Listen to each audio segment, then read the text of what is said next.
Vaginal deliveries can happen anywhere, even in the emergency department. It's important to be prepared and provide safe and timely care to mother and newborn in cases of imminent vaginal deliveries. ED guidelines have been updated and systemized to ensure consistent care of both mother and baby. Let's review our patient. Jessica P. is a 23-year-old female. She is gravid 0, para 1, 39 weeks gestation, and has had an uneventful pregnancy. She has received appropriate prenatal care. She arrived in the ED with her contractions 4 minutes apart. Registration staff notify emergency department staff that a patient believes that she is in labor. She is immediately transported to an open room. Let's review the stages of labor. Stage 1 is from the onset of labor pains to complete dilation. Stage 2 is the birth of the baby. Stage 3 is the birth of the placenta. And Stage 4 is between 1 and 4 hours postpartum. Stage 1 of labor can be further broken down into phases. The first phase is the latent phase. This is between 0 and 3 centimeters of cervical dilation. It lasts about 8 to 12 hours, and contractions are usually shorter at 30 to 45 seconds, with 5 to 30 minutes of rest in between each one. The active phase is a dilation from 4 to 7 centimeters. This phase can last between 3 to 5 hours.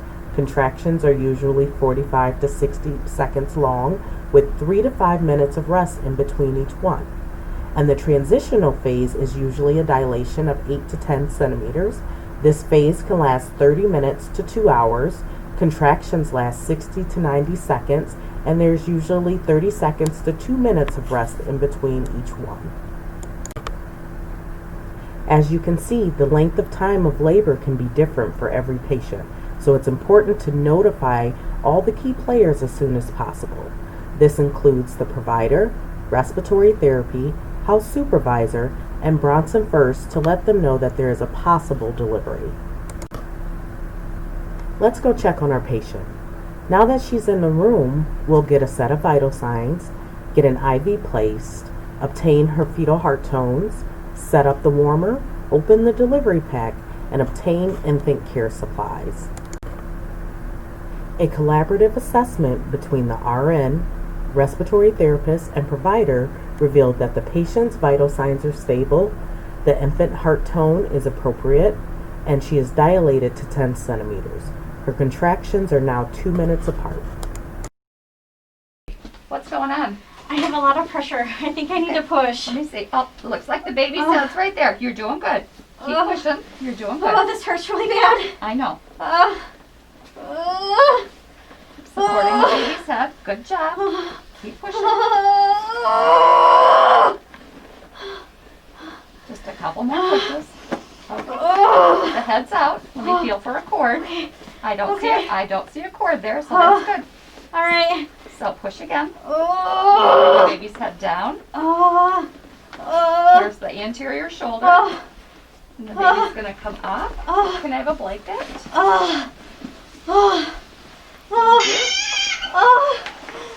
Thank you.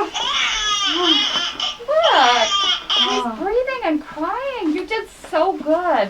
Thank you. You did so good. Thank you. Congratulations. Care of mom after the baby is delivered includes encouraging skin-to-skin contact to promote bonding, administering oxytocin to decrease the likelihood of hemorrhage, delivering the placenta within 5 to 30 minutes. Do not force this, allow it to occur naturally. Assess vital signs every 15 minutes for 2 hours, emptying the bladder and providing mom ice or pain medication as appropriate. If the infant is full term and stable, initiate skin-to-skin contact immediately. Dry the entire infant except for their hands. This helps to facilitate bonding between mother and infant. Complete APGAR scores at 1, 5, and 10-minute increments. Clamp and cut the cord after 2 minutes. Complete vital signs within 15 minutes of the birth and every 30 minutes for at least 2 hours. and encourage breast and bottle feeding within 2 hours of delivery. The infant should not go over 2 hours without eating. Okay, so we're going to clamp here, and then scissors to cut the cord.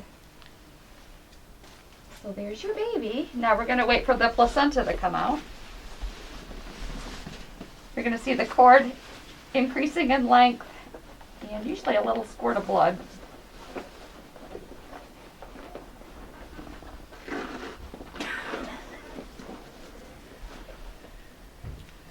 Do you feel like you have to push again? Yeah. Can you give me one more good push? There.